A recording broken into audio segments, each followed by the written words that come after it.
ఆడపిల్లలు మరియు మహిళల భద్రత మరియు రక్షణే కాక సాధికారతనే లక్ష్యంగా వనితా వాక్కు అనే ఫౌండేషన్ను స్థాపించిన శ్రీ రంగు వేణుకుమార్ గారితో ఈరోజు మన ఇంటర్వ్యూ. నమస్కారం సార్. నమస్తే సార్, వనితా వాక్కు అనేది స్త్రీలకు సంబంధించింది కదా సార్. సో మీరు ఒక పురుషుడై ఉండి ఇట్లా స్త్రీల కోసం ఒక స్వచ్ఛంద సంస్థ, ఇట్లాంటి సంస్థ ఏర్పాటు చేయాలన్న ఆలోచన మీకు ఎట్లా స్టార్ట్ అయింది సార్?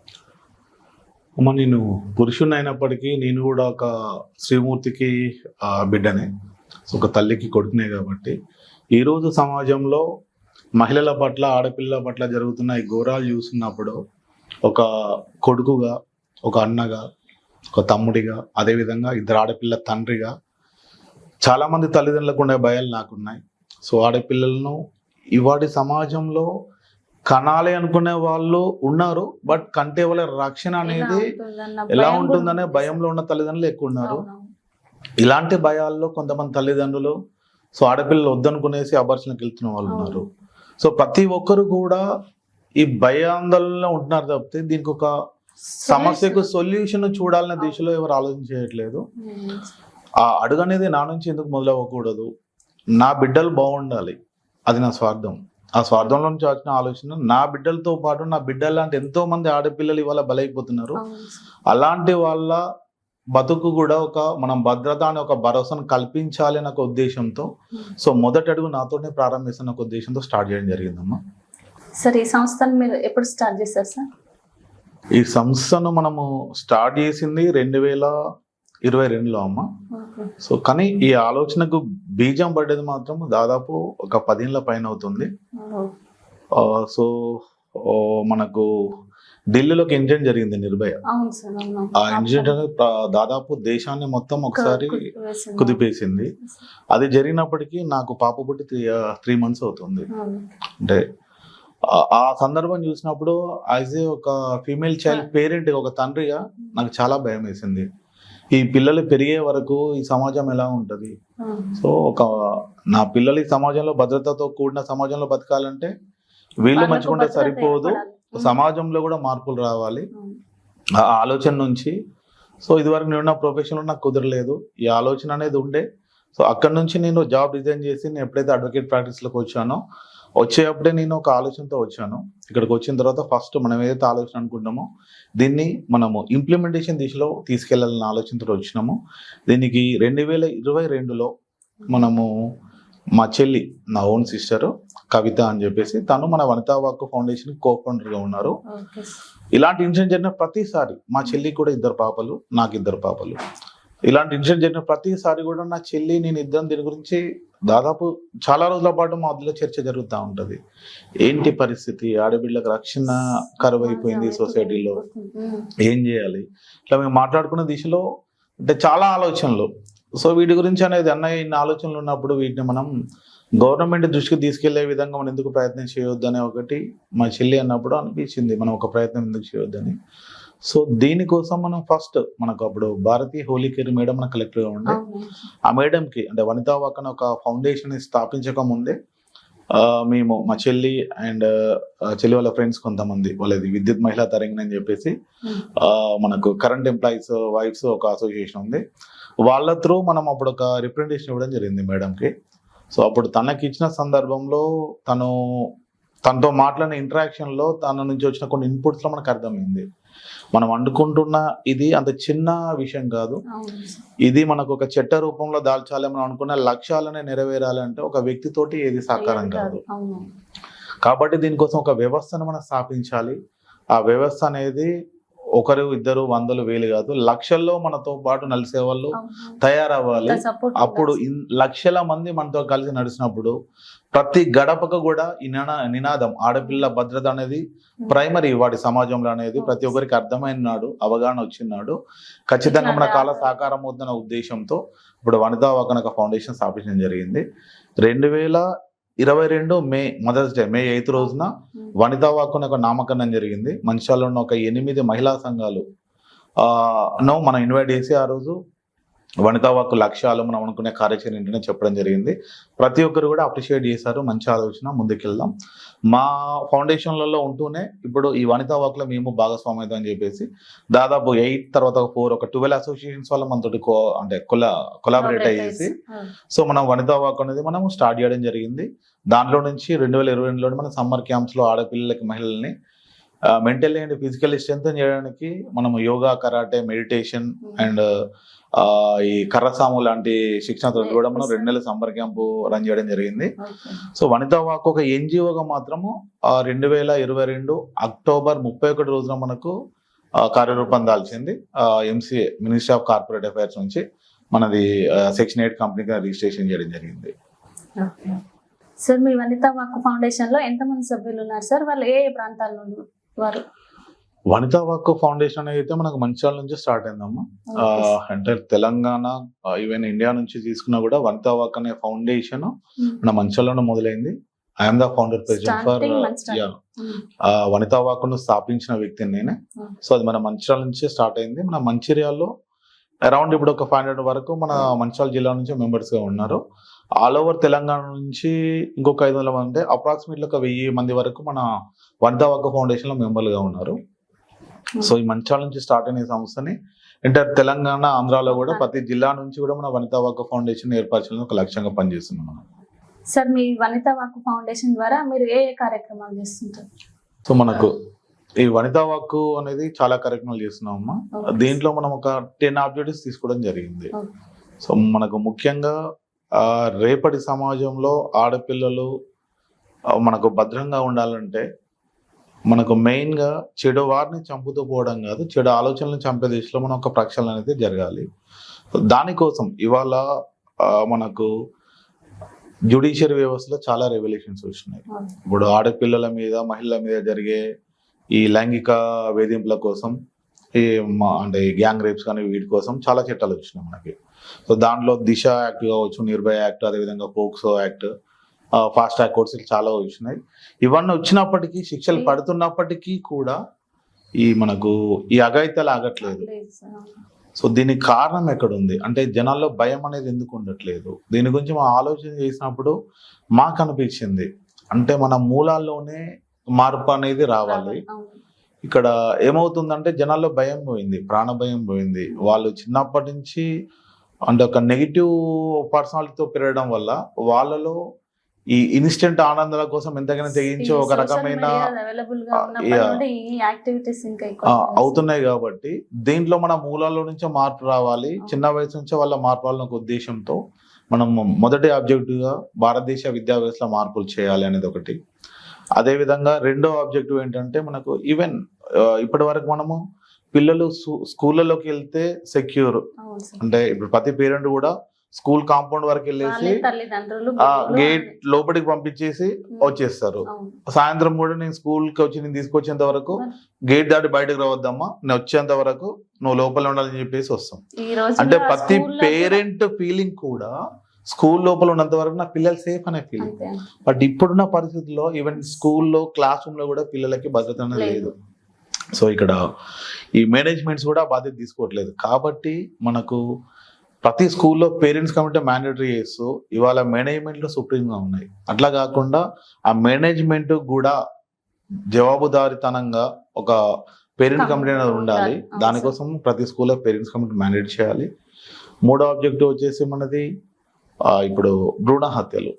ఇప్పుడు దానికి యాక్ట్ ఉంది, PDNT యాక్ట్ అనేది ఉంది మనకు. యాక్ట్ ప్రకారం మనకు ఈ సెక్స్ డిటర్మినేషన్ స్కానింగ్ లో చెప్పడం అనేది నేరము, దానికి పనిష్మెంట్ అనేది ఉంది. అయినప్పటికీ యథేచ్ఛగా స్కానింగ్ సెంటర్ లో డాక్టర్ చెప్తున్నారు, ఇప్పుడు ఆడపిల్ల వద్దనుకునే పేరెంట్స్ అబార్షన్ చేస్తున్నారు. సో అంటే ఈ శిక్షలను సరిపోవట్లేదు. కాబట్టి ఉన్న యాక్ట్ ని కూడా ఇంకా కఠినతరం చేయాలి, అదొక ఆబ్జెక్టివ్. అదే విధంగా మనకు ఇవాళ సొసైటీలో ఇంతగా అంటే పసిపిల్లలు ఇలాంటి అఘాయిత్యాల దిక్కున వాళ్ళు ప్రేరేపితం కావడానికి కారణం వచ్చేసి సోషల్ డొమైన్ లో ఈ అశ్లీలత, పోర్నోగ్రఫీ అండ్ సోషల్ డొమైన్స్, ఇది చాలా ప్రభావం చూపిస్తుంది సమాజం మీద. ఒకప్పుడు మనము పిల్లలు ఉన్న టైంలో మనకు మొబైల్స్ అంటే తెలియదు, అసలు టీవీలో లేవు. ఎక్కడో ఊళ్ళో ఎవరింట్లో ఒక టీవీ ఉంటే బ్లాక్ అండ్ వైట్ టీవీ, ఆడికి వెళ్ళి ఒక 10-20 మందిని కూర్చొని చూసేవాళ్ళం. కానీ వాటి రోజున ప్రపంచము అరచేతిలోకి వచ్చింది. సో దానివల్ల మంచి ఉంది, చెడు ఉంది. కానీ సమాజం మీద మాత్రం ఆ చెడు ప్రభావం ఎక్కువ ఉంటుంది. ఈ అంటే ఇప్పుడు యూట్యూబ్ కావచ్చు, ఈ మనకి కరోనా టైంలో మనకు ఈ ఏదైతే ఆన్లైన్ క్లాస్ అని చెప్పేసి పెట్టారో దాంతో పిల్లలు మొబైల్స్ కి చాలా కనెక్ట్ అయిపోయారు. సో దీంతో వాళ్ళు సోషల్ మీడియాలో ఏమన్నా చూసినప్పుడు దానిలో అశ్లీల దృశ్యాలు రావడము, వాటికి వాళ్ళు అట్రాక్ట్ అయిపోయి వాటిని రెగ్యులర్ చూడడం వల్ల సైకలాజికల్ చాలా డిస్టర్బ్ అవుతున్నారు. వీటికి ప్రేరేపితమయ్యేసి కూడా పిల్లలు పాడవుతున్న సందర్భాలు చూస్తున్నాం. కాబట్టి సోషల్ డొమైన్స్ లో పోర్నోగ్రఫీని బ్యాన్ చేయాలి. వాటిని ఎవరైతే స్ప్రెడ్ చేస్తున్నారో అలాంటి వాళ్ళ మీద, సంస్థల మీద కూడా కఠిన చర్యలు తీసుకోవడానికి ఒక యాక్ట్ తీసుకొని రావాలి. అదేవిధంగా డ్రగ్స్, ఈ రోజున భారతదేశంలో యువత నిర్వీర్యం అయిపోవడానికి మెయిన్ కారణము మత్తు పదార్థాల వినియోగం. గంజాయి కావచ్చు, otherwise brown sugar, different kind of drugs కావచ్చు. వీటి వల్ల ఇవాళ యువత చాలా పాడైపోతున్నారు. ఈ మత్తులో ఉన్నాయి చాలా మంది అఘాయిత్యాల పాల్పడుతున్న సందర్భాలు కూడా చూస్తున్నాం.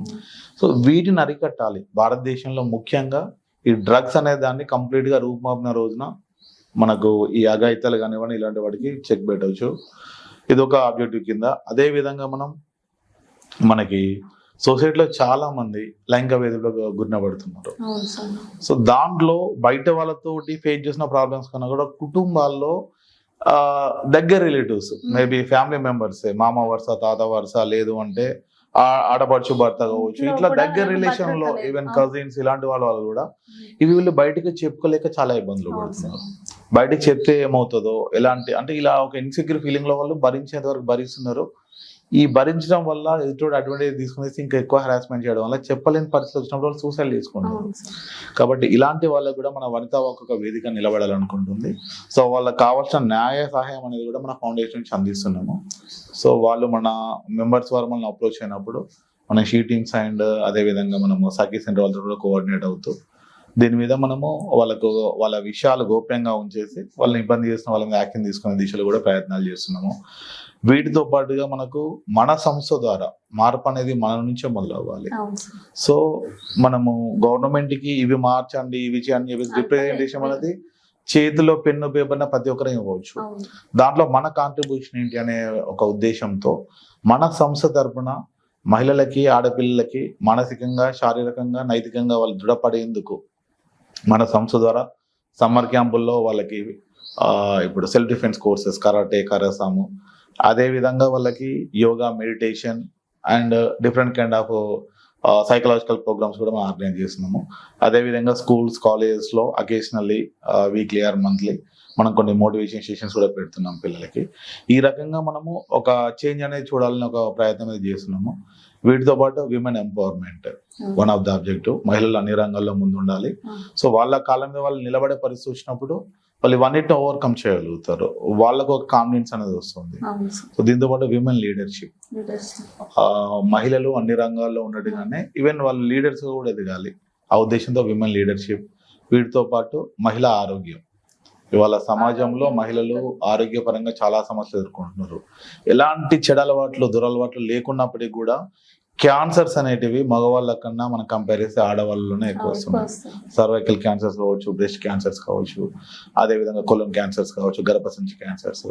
సో దీనికి వాళ్ళు చెడలవాట్లు లేవు, కాకపోతే వాళ్ళకు సృష్టి పరంగా వాళ్ళకు ఏదైతే ఈ రీప్రొడక్టివ్ సిస్టమ్ అనేది ఉందో దాని వల్ల వాళ్ళకి ఆ ప్రాబ్లమ్స్ వస్తున్నాయి. వాళ్ళు దాన్ని ఎట్లా మెయింటైన్ చేసుకోవాలి, వాళ్ళు ఎట్లా ప్రివెంట్ చేసుకోవాలి, ప్రాబ్లం వస్తే దాని నుంచి వాళ్ళు ఎట్లా ఓవర్కమ్ చేయాలనే వాటి మీద ల్యాక్ ఆఫ్ నాలెడ్జ్ వల్ల చాలా మంది వీటి బారిన పడుతున్నారు.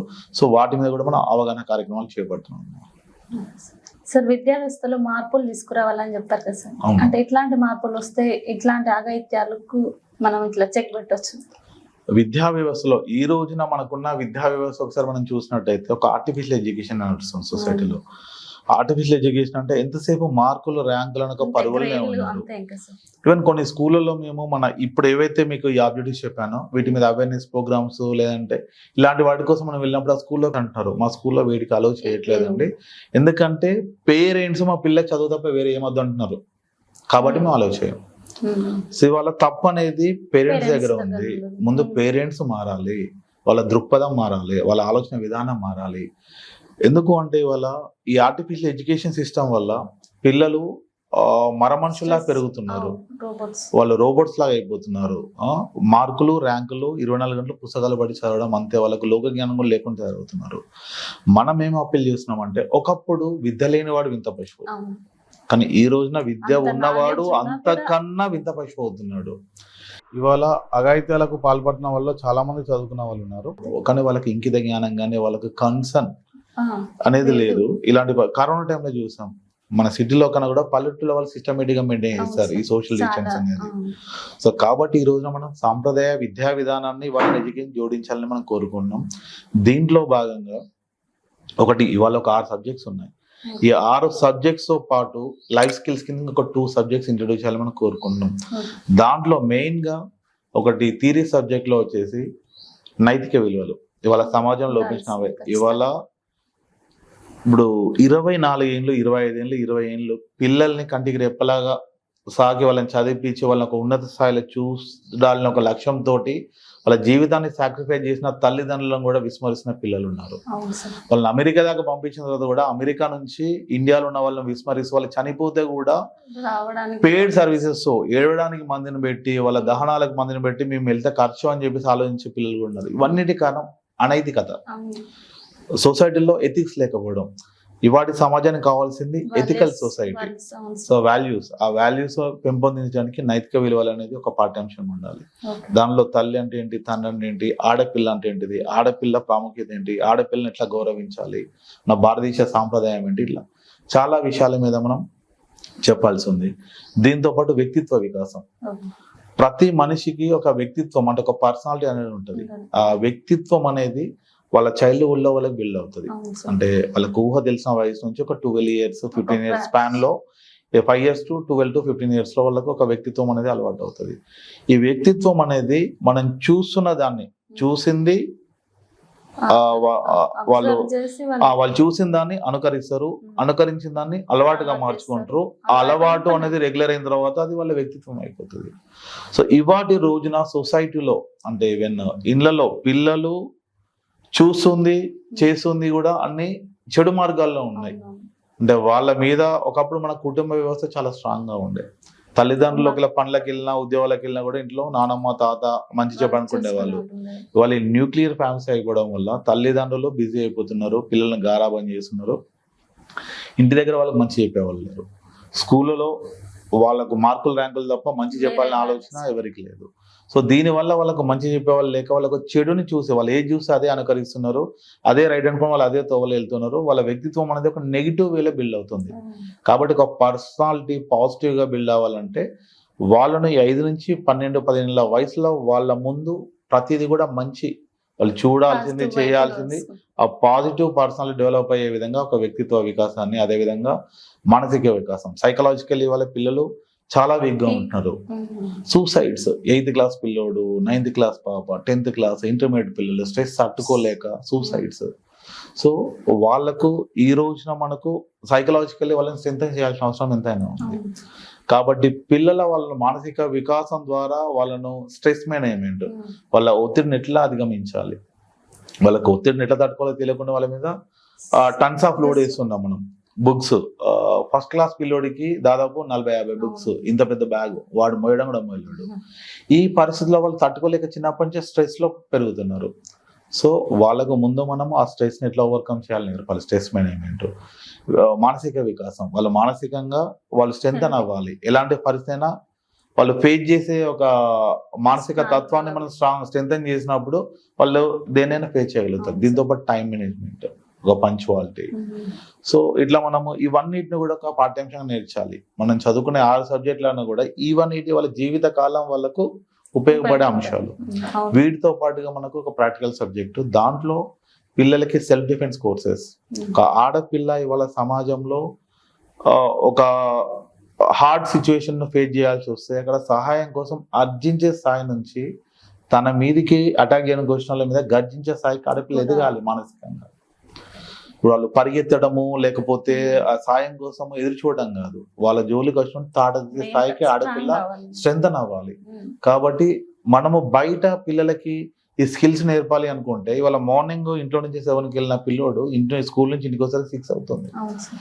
సో పేరెంట్స్ బయట వాళ్ళకు ఈ సెల్ఫ్ డిఫెన్స్ కోర్సెస్ కావచ్చు, లేదంటే అదర్ స్కిల్స్ నేర్పించాలంటే టైం ఉండట్లేదు. లేదు. కొంతమంది పేరెంట్ కి స్కూల్ ఫీజులు కట్టే కష్టం అవుతుంది, బయట వీడికి కట్టడానికి ఫైనాన్షియల్ ఉండదు. సో ఇవన్నిటికి కూడా ఓవర్కమ్ చేయాలి. అట్లా కొంతమందికి అందుద్ది ఆ విద్య కూడా. So each and every student benefit అవ్వాలంటే వీటిని విద్యా వ్యవస్థ పాఠ్యాంశాలుగా చేర్చి సెల్ఫ్ డిఫెన్స్ కోర్సెస్ కూడా స్కూల్లోనే ఒక అకాడమిక్ లో చేర్చి వాటిని నేర్పించాలి. వీటితో పాటు స్పోర్ట్స్, అదే విధంగా యోగా, మెడిటేషన్. ఇవాళ ప్రపంచమే గుర్తించింది యోగా అనేది ఒక మంచి జీవన విధానానికి ఉపయోగపడుతుంది. అలాంటి యోగాని ఈ రోజున యోగా, మెడిటేషన్ ని మన కరికులంలో పార్ట్గా చేర్చాలి. సో ఈ 2 సబ్జెక్ట్స్ కూడా ఎక్స్ట్రా కరికులర్ యాక్టివిటీస్ లాగా కాకుండా ఇవి మన కరికులంలో పార్ట్ లాగా ఇంక్లూడింగ్ 2 సబ్జెక్ట్స్ లాగా ఇవి ఉండాలి. ఆ రోజున ఏ పేరెంట్ కూడా మా పిల్లోడికి చదువు తప్ప వేరే యాక్టివిటీస్ వద్దు అన్నారు. ఎందుకంటే యోగాకి మార్క్స్ ఉంటాయి, మెడిటేషన్ మార్క్స్ ఉంటాయి, సెల్ఫ్ డిఫెన్స్ కి మార్క్స్ ఉంటాయి, ఎథికల్ వాల్యూస్ కి మార్క్స్ ఉంటాయి. So these are the mandatory subjects. ఇవి కూడా మార్క్స్ వస్తేనే వాళ్ళ పర్సంటేజ్ అనేది వాళ్ళు కోరుకున్నటువంటిది. కాబట్టి అప్పుడు పేరెంట్స్ కూడా సపోర్ట్ చేస్తారు, పిల్లలు సీరియస్ గా తీసుకుంటారు, యాజమాన్యం కూడా వీటిని జాగ్రత్తగా స్కూల్లో ఫ్యాకల్టీస్ పెట్టి టీచ్ చేపిస్తారు. ఈ మార్పు ద్వారా ఖచ్చితంగా, ఎందుకంటే ఒక మంచి విద్యార్థిని మనం తయారు చేయగలిగితే అవుట్కమ్, ఆ మంచి విద్యార్థి ఖచ్చితంగా ఒక మంచి పౌరునిగా తయారవుతాడు. మంచి పౌరులతో కూడిన సమాజం ఖచ్చితంగా ఒక మంచి సొసైటీగా మారుతుంది. మంచి సొసైటీ ఉందంటే మంచి దేశం ఉన్నట్టు. సో ఈ అగైత్యాలు 100% ఆపగలుగుతాం. కాబట్టి విద్యా వ్యవస్థలో మార్పులు వచ్చిన తర్వాత ఒక 10 ఏళ్ల కాలంలో ఖచ్చితంగా మనం ఒక మంచి మార్పును చూడగలుగుతాం. సార్ మీకు ఇంత మంచి లక్ష్యాలు ఉన్నాయి సార్. ఈ లక్ష్యాలను ఎప్పుడైనా గవర్నమెంట్ దృష్టికి తీసుకెళ్లారు సార్? తీసుకెళ్ళామమ్మా. ఇంతకుముందు మీకు చెప్పాను కదా, మనం ఆల్రెడీ 2022లో వనితా వాకు ఆవిర్భావానికన్నా ముందే అప్పుడు మన కలెక్టర్ ఉన్నటువంటి భారతి హోలీ కేరీ మేడం మన రిప్రజెంటేషన్ ఇవ్వడం జరిగింది, ఒక మెమోరాండం కూడా ఇవ్వడం జరిగింది. దాని తర్వాత మనకు కలెక్టర్ ఉన్నటువంటి బదవాల్ సంతోష్ గారికి, ఇప్పుడు మనకు కొత్తగా మన జిల్లాకి కలెక్టర్ వచ్చినటువంటి కుమార్ దీపక్ గారికి కూడా మనం రిప్రజెంటేషన్ ఇవ్వడం జరిగింది ఈ కార్యక్రమాల మీద. అదే విధంగా మనము స్టేట్ లెవెల్లో కూడా కాంగ్రెస్ గవర్నమెంట్ కొత్తగా ఫామ్ అయిన తర్వాత ఇప్పుడు మన విమెన్ వెల్ఫేర్ మినిస్టర్ సీతక్క గారికి, మరియు మన ఐటీ అండ్ ఇప్పుడు ఇండస్ట్రియల్ మినిస్టర్ శ్రీరబాబు గారికి, అండ్ మన ట్రాన్స్పోర్ట్ మినిస్టర్ పొన్నం ప్రభాకర్ కూడా ఈ అంశాల మీద మన వినతి పత్రాలు ఇవ్వడం జరిగింది. వాళ్ళ స్పందన కూడా ఓకే, మంచి కార్యక్రమం, దీన్ని ఖచ్చితంగా మనము సమీక్ష చేద్దామనే విధంగానే మాట్లాడారు. సో కలెక్టర్ గారికి కూడా మనం ఇచ్చినప్పుడు దీని మీద వాళ్ళు గవర్నమెంట్ కి రిఫర్ చేస్తాము ఈ అంశాల గురించి అని చెప్పారు. మన మంచిర్యాల ప్రాంతంలో మీరు చూసినటువంటి సమస్యలు ఏంటి సార్? మన మంచిర్యాల ప్రాంతంలోనే కాదమ్మా, అంతటా సమస్యలు ఉన్నాయి. మన మంచిర్యాల ప్రాంతంలో కూడా మనకు ఈవెన్ లైంగిక వేధింపుల సమస్యలు చూసాము, అదేవిధంగా పిల్లల కిడ్నాప్స్ చూసాము, లవ్ జిహాద్ లాంటి కేసులు కూడా చూసాము. సో రీసెంట్గా లాస్ట్ 1 year కాలంలో మనం లవ్ జిహాద్ కేసులో 1-2 కేసులు చూసాము. దాంతో పాటుగా ఇంకొక విషయంలో ఏంటంటే, ఒక మైనర్ అమ్మాయి లవ్ ట్రాక్ అని చెప్పేసి అంటే తల్లిదండ్రులు లేని అమ్మాయి, స్కూల్కి వెళ్ళే అమ్మాయి ఒక అబ్బాయితో ఇప్పుడు లవ్ అని చెప్పేసి ప్రెగ్నెంట్ అవ్వడము, తను ఈవెన్ మైనర్ గానే 14 years ఏజ్ లో తను డెలివర్ అవ్వడం లాంటి సమస్యను, అది మన మంచిర్యాలలో రీసెంట్ గా లాస్ట్ ఇయర్ ఒక 6-7 months బ్యాక్ చూసాం. అది వీటితో పాటుగా కిడ్నాప్స్, ఇప్పుడు ఆడపిల్లల కిడ్నాప్స్ కావచ్చు, ఆ తర్వాత మనకి ఇక్కడ డ్రగ్స్ కల్చర్ అనేది కూడా మన మంచిర్యాల దగ్గర రావడం జరిగింది. గాంజా అనేది మన మంచిర్యాలలో చాలా ఎక్కువ నడుస్తుంది ఇప్పుడు ప్రజెంట్. ఈవెన్ నైట్ అర్ధరాత్రులు మనము బయటకు వచ్చామంటే కొన్ని ఏరియాల్లో ఈ డ్రగ్స్ తీసుకున్న పిల్లలు రోడ్ల మీద చిల్లరగా తిరగడము, రోడ్ల మీద వెళ్ళిన ఇబ్బంది చేయడం లాంటివి చాలా సమస్యలు ఉన్నాయి. వీటి గురించి కూడా మనం కలెక్టర్ గారి దృష్టికి తీసుకెళ్ళడం జరిగింది. సో దానికి సంబంధించి కూడా వాళ్ళు చర్యలు తీసుకోవడం చెప్పారు. సార్ మీరు ఒక న్యాయవాది కదా సార్, ఇట్లాంటి సమస్యలకు న్యాయ వ్యవస్థలో ఎట్లాంటి పరిష్కారాలు ఉన్నాయి? ఇట్లాంటి సమస్యలు అంటే ఆడపిల్లల విషయంలో జరుగుతున్న లైంగిక వేధింపులకి. సో అదే అమ్మ ఇంతకుముందు మనం చెప్పాము, జ్యుడిషియరీ వ్యవస్థలో చాలా రెవల్యూషన్స్ వచ్చినాయి. సో ఇప్పుడు మనకు నిర్భయ యాక్ట్ అని వచ్చింది, దిశ యాక్ట్ అని వచ్చింది, మనకు ఫోక్సో కోర్టు పసి పిల్లల మీద ఏదైతే ఇప్పుడు మైనర్ పిల్లల మీద జరిగే అఘాయిత్యాల విషయంలో మనకు పోక్సో యాక్ట్ వచ్చింది, ఫాస్ట్ ట్రాక్ కోర్ట్స్. ఒకప్పుడు మనకు చాలా లెంతీగా జరిగేటి కేసెస్ అనే సంవత్సరాల కాలయాపన జరిగేది. ఇప్పుడు విత్ ఇన్ షార్ట్ స్పాన్ లో మనకు కేసులు త్వరితగతిన పరిష్కరించడము జరుగుతున్నాయి. బట్ నేనేమంటానంటే ఇవన్నీ కూడా ఒక ఇన్సిడెంట్ జరిగిన తర్వాత ఒక ఇన్సిడెంట్ జరిగిన తర్వాత, ఒక ఆడపిల్లకి అన్యాయం జరిగిన తర్వాత ఆ తప్పు చేసిన వాడిని ఎలా పనిష్ చేయాలనే దాని మీద వచ్చిన రెవల్యూషన్స్. జరగకుండా నేను అంటున్నాను, prevention is better than cure. మన సంస్థ యొక్క ముఖ్య ఉద్దేశం prevention is better than cure. ఆడపిల్లల మీద అఘాయిత్యాలు జరిగిన తర్వాత తీసుకునే చర్యల కన్నా కూడా అఘాయిత్యాలు జరగకుండా ఉండేందుకు, వాటిని నివారించేందుకు చర్యలు తీసుకోవడం ద్వారానే ఆడపిల్లకైనా సమాజానికైనా మేలు జరుగుతుంది అనేది ఒక ఉద్దేశం అనేది. సో గవర్నమెంట్లు కూడా ఈ రోజున ఇప్పుడు మనకు ప్రివెంటివ్ యాక్షన్స్ మీద ఫోకస్ చేయాలి. ఆ ప్రివెంటివ్ యాక్షన్స్ దిశలోనే మనం ఆలోచన చేసిన ఆబ్జెక్టివ్స్ ఇవన్నీ. ప్రివెంటివ్ యాక్షన్స్ అంటే ఇప్పుడు పిల్లలను మనం ఒక మంచి మార్గంలో తీసుకెళ్ళాలి కాబట్టి విద్యా వ్యవస్థలో మార్పులు రావాలి. సో పిల్లల్ని మనం ఒక ఎథికల్ గా పెంచాలి. మగ పిల్లలకు ఆడపిల్ల విలువ తెలిసే విధంగా పెంచాలి. ఆడపిల్లలకు వాళ్ళ పరిమితులు ఏంటి, వాళ్ళు బయట సమాజంలోకి వచ్చినప్పుడు వాళ్ళ వస్త్రధారణ కావచ్చు, లేదంటే వాళ్ళ బిహేవియర్ ఎట్లున్నది వాళ్ళకు తల్లిదండ్రులు నేర్పాలి. విద్యా వ్యవస్థలో అవి కూడా నేర్పించాలి. వస్త్రధారణ ఎఫెక్ట్ అవుతుందా సార్? మరి 100% అండి అవుతుంది అది. ఈవెన్ ఇప్పుడు చెడు మంచి రెండు వైపులా సంపాదనలో ఉంటాయి. ఇవాళ మగ పిల్లలు ఆడపిల్లల మీద అఘాయిత్యాలు చేస్తున్న ఎంత నిజమో, ఆడపిల్లలో కొంత హై కల్చర్, ఫారిన్ కల్చర్ అని చెప్పేసి కొంచెం వాళ్ళ వస్త్రావధారణ సరిగ్గా లేకపోవడము, సో వాళ్ళలో నుంచి కూడా మగ పిల్లల్ని అంటే ప్రేమ పేరుతోటి తిరిగి తర్వాత వాళ్ళని వదిలేయడము, మగపిల్లలు కూడా సూసైడ్ చేసుకున్న ఎన్నో చూస్తున్నాం మనం. ఇక్కడ రెండు పాలలో ఉన్నాయి. కాకపోతే ఏంటంటే ఇక్కడ ఆడపిల్లల విషయంలో మాత్రము ఈ రేప్ అండ్ మర్డర్స్ అనేటివి మాత్రం చాలా కలత చెందే విధంగా భయానకంగా ఉంటుంది. సో కాబట్టి ఆడపిల్లలు మెజారిటీగా విక్టిమ్స్ అవుతున్నారు. అది ఒక లెవెల్ దాటి అంటే పరిమితుల్లో, అంటే వాళ్ళ పరిమితుల్లో ఉండాలి తప్పితే అది ఒక పరిమితికి మించిన విధంగా వేసుకోవడాన్ని తల్లిదండ్రులు అనే వాళ్ళు కూడా యాక్సెప్ట్ చేయవద్దు. పిల్లల్ని నివారించాలి. అదేవిధంగా ఆ డ్రెస్ కోడ్ అనేది ఆడపిల్లలు కూడా మెయింటైన్ చేయడం అనేది చాలా సమస్యలకు పరిష్కారం చూపిస్తుంది నా ఉద్దేశం. సార్ మీకు ఆడపిల్లల మీద ఇంత అవగాహన ఉంది కదా సార్, మీకు ఇద్దరు అమ్మాయిలు అని చెప్పారు కదా సార్, వాళ్ళని పెంచే విషయంలో మీరు ఎటువంటి జాగ్రత్తలు తీసుకుంటున్నారు వాటి గురించి ఒకసారి చెప్పండి. ముందుగా మనకు ఆడపిల్లలను పెంచే విషయంలో చాలా జాగ్రత్తలు తీసుకోవాలమ్మా. ఒకటి, ఫస్ట్ ఆఫ్ ఆల్ ఆడపిల్లల విషయంలో మనం వాళ్ళకు ఒక పేరెంట్స్ గా వాళ్ళకు నాట్ ఓన్లీ ఆడపిల్లన మగపిల్లని కూడా తల్లిదండ్రులు వాళ్ళకు ఒక స్వేచ్ఛ ఇవ్వాలి. ఆ స్వేచ్ఛ కొన్ని పరిమితులు ఉండాలి. అదే విధంగా పిల్లలతోటి తల్లిదండ్రులకు ఏ విషయమైనా షేర్ చేసుకునే ఒక ఫ్రీడమ్ అనేది ఇవ్వాలి. లైక్ అఫ్ కోర్స్ ఒక ఫ్రెండ్ లాగానే. సో ఏ విషయంలో అయినా నీకు కష్టం వచ్చినా నష్టం వచ్చినా, నీకు ఒక హ్యాపీ థింగ్ అయినా ఒక బాధ అయినా కూడా నాతో చెప్పుకో, ఎలాంటి తప్పైనా మంచిది నాకు చెప్పి చేయి, నేనేమనను అనే రకంగా వాళ్ళని మనము పెంచగలగాలి. సో రేపు వాళ్ళకు కష్టం వచ్చిన, ఇవాళ చాలా విషయాలు చూసినాం. ఇప్పుడు మొన్న మనకు అంటే కలకత్తాలో ఒక ఇప్పుడు జూనియర్ డాక్టర్ మీద, ట్రైనింగ్ డాక్టర్ మీద ఒక అఘాయిత్యం జరిగింది. సో ఇప్పుడు దాంట్లో మన న్యూస్ లో వింటుంటే చాలా విషయాలు తెలుస్తున్నాయి మనకి. అంటే అమ్మాయిని పథకం ప్రకారం చంపారు సో అని చెప్పేసి, ఆ అమ్మాయి అక్కడ కొన్ని విషయాలు తన దృష్టికి వచ్చినాయి, వాటిని తను అక్కడ అన్యాయాలు అరాచకాల గురించి క్వశ్చన్ చేసింది కాబట్టి ఇప్పుడు అమ్మాయిని టార్గెట్ చేశారని. సో అమ్మాయి ఎప్పుడు వాళ్ళ పేరెంట్స్ విషయాలు షేర్ చేసుకోలేదు, ఇట్లా మా హాస్పిటల్ జరుగుతుంది, నాకు ఇట్లా ప్రాబ్లం ఉంది అనేది. అదే విధంగా ఏదో మనకు దిశ ఇన్సిడెంట్ ఒకటి జరిగింది మన ఫ్యూ ఇయర్స్ బ్యాక్ మన హైదరాబాద్ లో. సో తను వాళ్ళ సిస్టర్ కాల్ చేసింది, మాట్లాడింది తప్పితే అంటే ఈవెన్ ఆడపిల్లని పెంచే విషయంలో వాళ్ళను మనము ఫిజికల్ అండ్ మెంటల్లీ స్ట్రెంథెన్ చేయాలి. సో వాళ్ళకు సమస్య వచ్చినప్పుడు దాంట్లో ఓవర్కమ్ చేయాలి, ఏ టైంలో ఎవరిని అప్రోచ్ అవ్వాలి. తను ఇప్పుడు ఆ రోజున వాళ్ళ చెల్లికి కాల్ చేసి మాట్లాడిన తప్పితే ఒక పోలీస్ స్టేషన్ కాల్ చేయడం కానీ, అంటే ఒక బిడియం, ఒక భయం, సిగ్గు, ఇలాంటి దాంట్లో ఒకటి మనం తప్పు చేయనప్పుడు అక్కడ సిగ్గుపడాల్సిన అవసరం లేదు, భయపడాల్సిన అవసరం లేదు. ఆ రోజు తనకు ఇలా 100 డయల్ చేసి ఉంటే వాళ్ళ చెల్లితో మాట్లాడిన టైంలో తను సేవ్ అయ్యేది. పోలీస్ స్టేషన్ కాల్ చేస్తే ఏమవుతుందో, ఆ టోల్ గేట్ దగ్గరికి వెళ్ళి నిల్చుంటే అక్కడ ఎట్లా చూస్తారో, నన్ను ఒక చెడ్డ అమ్మాయి అనుకుంటారేమో, ఇలా కాకుండా పిల్లల్ని ప్రాక్టికల్లీ పెంచాలి. ఇప్పుడు ఆడపిల్ల కావచ్చు, మగపిల్ల కావచ్చు, ఎవరైనా కూడా సందర్భాన్ని బట్టి పోలీస్ స్టేషన్కి వెళ్ళడానికి వాళ్ళకి గట్స్ ఉండాలి, ఆ విధంగా పెంచాలి. కోర్టుకి వెళ్ళాల్సి వచ్చినా లేదా ఎక్కడికి వెళ్ళాల్సి వచ్చినా, సో వాళ్ళు they have to face the situations. అలాంటి ఒక మానసికంగా స్ట్రెంథన్ కావాలని పెంచాలి. అదేవిధంగా పేరెంట్స్ ప్రతి విషయాన్ని షేర్ చేసుకునే రకంగా వాళ్ళకు ఫ్రీడమ్ ఉండాలి. ఇంకొకటి రైట్ టైంలో వాళ్ళు ఉన్న సిచ్యువేషన్లో డిసిషన్ మేకర్ లా వాళ్ళని తయారు చేయాలి.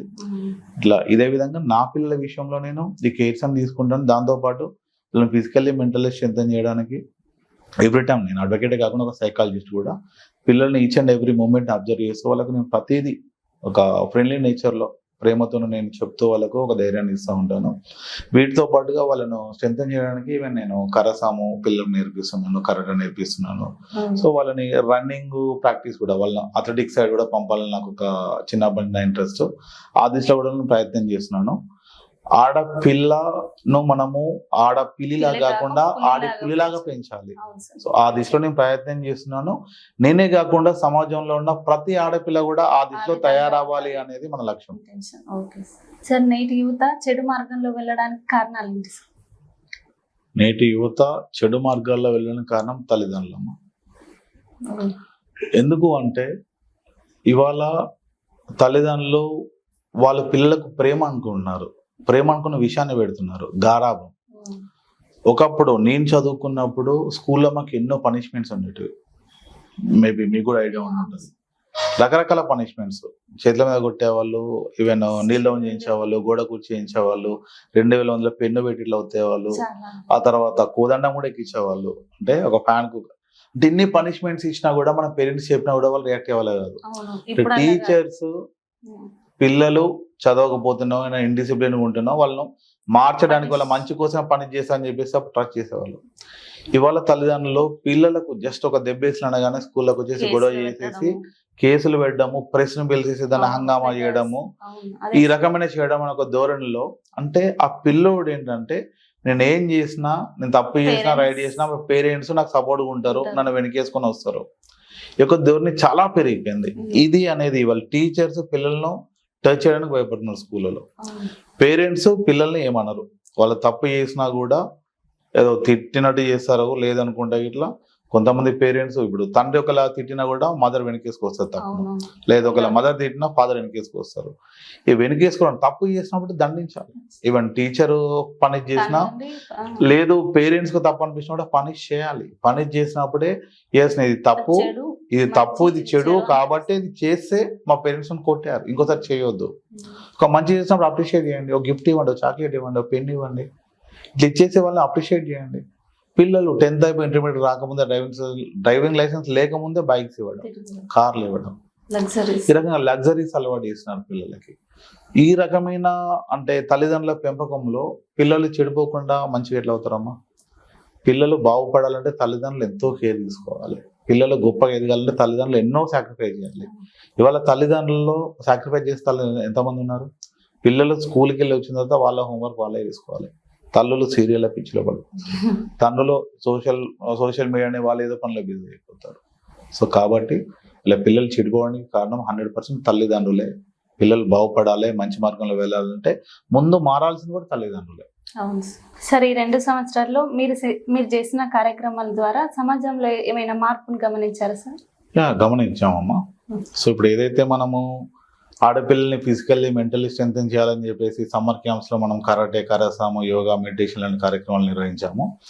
ఈ రోజున కొన్ని స్కూల్స్లో వాలంటీర్లీ స్కూల్ యాజమాన్యాలే చేస్తున్నారు. ముఖ్యంగా చెప్పాలంటే మనకు మంచిర్యాలలో 7 హై స్కూల్ భాగ్యలక్ష్మి మేడం వాళ్ళ స్కూల్లో ఆల్రెడీ ఒక కరసాము మాస్టర్ని, కరాటే మాస్టర్ పెట్టేసి వాళ్ళు ఆ కార్యక్రమాలు నిర్వహిస్తున్నారు, యోగా క్లాసెస్ నిర్వహిస్తున్నారు. వీటితో పాటు కొన్ని రెసిడెన్షియల్ స్కూల్స్లో కానివ్వండి, అదేవిధంగా ఈవెన్ కొన్ని అదర్ ఎన్జిఓస్ కూడా, వేరే ఎన్జిఓస్ కూడా ఈవెన్ మన మంచిర్యాల ప్రాంతంలో, మందమరి ప్రాంతంలో, రామకృష్ణపూర్ ప్రాంతంలో, ఇట్లా వివిధ ప్రాంతాలలో ఇంకా వేరే ఒక 4 ఎన్జిఓస్, డిఫరెంట్ ఎన్జిఓస్ వాళ్ళు ఒక 4 డిఫరెంట్ ఎన్జిఓస్ వాళ్ళు ఆల్రెడీ సమ్మర్ క్యాంప్స్లో కరాటే, కరసాము అనేటివి వాళ్ళు ఇంట్రడ్యూస్ చేశారు.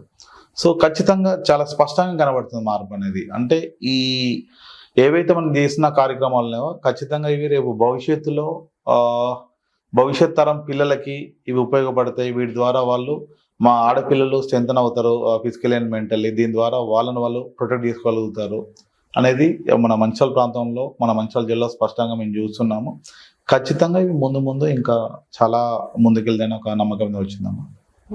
సార్, మీరు ఏదైతే చెప్తున్నారో అలాంటి సమాజాన్ని చూడడం సాధ్యమే సార్?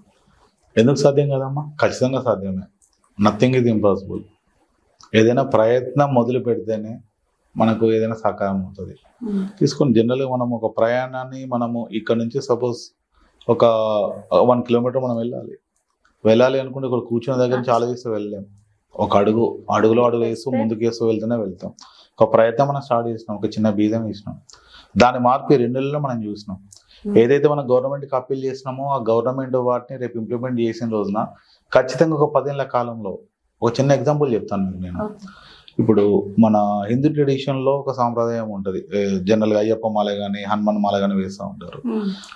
అంటే కొంచెం బ్యాడ్ హ్యాబిట్స్ ఉన్న వాళ్ళు, సమ్ గుట్కాలు తినే వాళ్ళు కానీ, మంద హ్యాబిట్ కానీ, ఇట్లా సిగరెట్ స్మోకింగ్ ఉన్న వాళ్ళు, వాళ్ళని మానిపేయడానికి మన వాళ్ళు నమ్మే ఒక ఆశ్రమం ఏంటంటే వీళ్ళతోటి మనం ఒక మాల వేయించినాం అంటే 41 days వీళ్ళు మానేస్తే వదిలేస్తారని ఒక నమ్మకంతో వాళ్ళు వేపిస్తూ ఉంటారు. 100లో 100 మంది కాకపోయినా 100లో 50 మంది మానిన వాళ్ళని మనం మా కళ్ళ ముందు చూస్తున్నాం సమాజంలో. అంటే 41 days అని ఒక మండల దీక్షకి ఎంత పవర్ ఉంటే మనం ఏమంటున్నాం, 1వ తరగతి నుంచి 10వ తరగతి దాకా కరికులంలో మనం అనే ఈ సబ్జెక్ట్స్ని మనం ఇంక్లూడ్ చేసినాడు. దాంట్లో మనకు ఒక 80 మండల కాలాలు వస్తాయి 10 ఏళ్లలో. 10 ఏళ్ళు పిల్లలకి ఇది మంచి, ఇది చెడు, ఇది చేస్తే తప్పు, ఇది చేస్తే శిక్షలు వేస్తారు, ఇది చేస్తే మనము మంచిగా ఉంటాము అనేది ఇన్ని మనము ఒక 80 మండల కాలాలు పిల్లలకి అదే పదే చెప్తా ఉంటే వాళ్ళు చూసేది మంచి, చేసేది మంచి, వాళ్ళు అలవాటు చేసుకునేది మంచి అయినప్పుడు మంచి సమాజం ఎందుకు రాదమ్మా? బట్ అది ఇంప్లిమెంట్ అవ్వాలి. అది ఇంప్లిమెంట్ అయ్యే దిశలో మనందరం భాగస్వామ్యం అయ్యేసి మనము ప్రభుత్వాలతో కొట్లాడి మనం అనుకున్న ఈ సాంప్రదాయ విద్యా విధానాన్ని తీసుకొని రాగలగాలి. తీసుకొని వచ్చిన రోజున ఖచ్చితంగా సాధ్యమవుతుంది. ఈ రోజున ఇది మనకు ఒక ఉద్యమం లాగా ముందుకెళ్ళాలి. ప్రతి గడపను టచ్ చేయాలి. మన పిల్లల రేపటి తరంలో మన ఆడబిడ్డల భద్రత కలిగిన సమాజంలో బతకాలి అంటే ఇవన్నీ నెరవేరాలని చెప్పేసి ప్రతి తల్లిదండ్రి అనుకోవాలి. ప్రతి ఇంటి నుంచి కథలు రావాలి. దీనిలో ఒక ఉద్యమం లాగా ముందుకెళ్ళాలి. వెనకట మనకు స్వతంత్రోద్యమం చేసిన మనకు స్వతంత్రం వచ్చింది. మన పూర్వీకులు మనకెందుకులే ఉద్యమంలో మనం చచ్చిపోతాం, మనకు అవసరమా అనుకుని ఎవరింట్లో వాళ్ళు పడుకుంటే స్వతంత్రం వచ్చేది కాదు. రేపటి తరం పిల్లలు బాగుండాలి అనే ఒక ఉద్దేశంతో ఆలోచన వల్ల వాళ్ళ ప్రాణత్యాగాలు చేసి వాళ్ళు ఎన్నో సాక్రిఫైలు చేసేసి వాళ్ళు కష్టపడితేనే స్వతంత్రం వచ్చింది. ఆ స్వతంత్రాన్ని ఇవాళ మనం అనుభవిస్తున్నాం. ఇవాటికి మన ఆడబిడ్డలకి ఇంకా స్వతంత్రం రాలేదు. కాబట్టి రేపటి తరంలో వాళ్ళు స్వతంత్రంగా బతకాలి, వాళ్ళు భద్రత కలిగిన సమాజంలో బతకాలంటే ఇవాళ ప్రతి ఒక్క తల్లిదండ్రులు ఉద్యమం చేయాలి. శాంతియుతంగా శాంతి మార్గంలో గవర్నమెంట్ల మీద ఒత్తిడి తేవాలి. ఒక్కరం కొడితే ఏది మార్పు సాధ్యం కాదు. ఖచ్చితంగా ప్రతి ఇంటి నుంచి ప్రతి పేరెంట్ లక్షల మంది కోట్ల మంది కోరినాడు గవర్నమెంట్లు దిగచ్చి ఇంప్లిమెంట్ చేస్తాయి. ఆ దిశలో మనం ఈ ఉద్యమాన్ని ముందుకు తీసుకెళ్ళాలని మన ఉద్దేశం అమ్మ. ఖచ్చితంగా రానున్న 10 ఏళ్ల కాలంలో మార్పును స్పష్టంగా చూస్తాం. నేను చాలా నమ్మకంగా చాలా బలంగా చెప్తున్నాను. రానున్న 10 ఏళ్ల కాలంలో నిన్నడైతే వనితా వాక్ ఫౌండేషన్ అనే దాన్ని నేను నిర్మాణం చేస్తున్నప్పుడే నేను పెట్టుకున్న పీరియడ్ 10 years. మార్పు అనేది ఓవర్ ద నైట్ ఎప్పుడు రాదు. ఒక రాత్రిలో అన్ని మారాలంటే ఏది మారదమ్మా. 75 ఏళ్ల స్వతంత్ర భారతంలో 78 ఏళ్ల స్వతంత్ర భారతంలో పేరుకపోయిన చెడంతా ప్రక్షాళన కావాలంటే మినిమం ఒక డికేడ్ 10 ఏళ్ల కాలం పడుతుంది. ఇదే విధంగా మనము రోజు స్ట్రెంథన్ అవుతూ మనం ముందుకెళ్ళేసి రేపు ప్రభుత్వాలను మనం వీటిని ఇంప్లిమెంట్ దిశలో మనం కన్విన్స్ చేయగలిగితే, ప్రభుత్వాలు దీన్ని ఇంప్లిమెంట్ చేస్తే ఖచ్చితంగా మనం అనుకున్న సమాజాన్ని మన కళ్ళతో చూసిన తర్వాత ఈ భూమి నుంచి మనం పైకి వెళ్తాం. మన పిల్లలు మంచి సమాజంలో ఉన్నారని ఒక నమ్మకంతో మనం వెళ్ళిపోతాం. కాబట్టి దీనిలో ప్రతి ఒక్క తల్లిదండ్రులు భాగస్వామ్యం కావాలి. వాళ్ళ పిల్లల కోసమే, ఎవరికి వాళ్ళ మార్పు అనేది సమాజానికి నేను చేస్తున్నాను అనుకోవట్లేదు.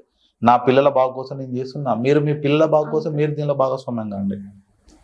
ప్రతి ఒక్కరు నా పిల్లల మంచి కోసమని వాళ్ళ పిల్లల కోసమే వాళ్ళు భాగస్వామ్యం సరిపోతుంది. నేను సమాజాన్ని ఉద్ధరిస్తున్నా లేకపోతే నేను దేశాన్ని ఉద్ధరిస్తున్నా అనే భ్రమ మనకు అవసరం లేదు.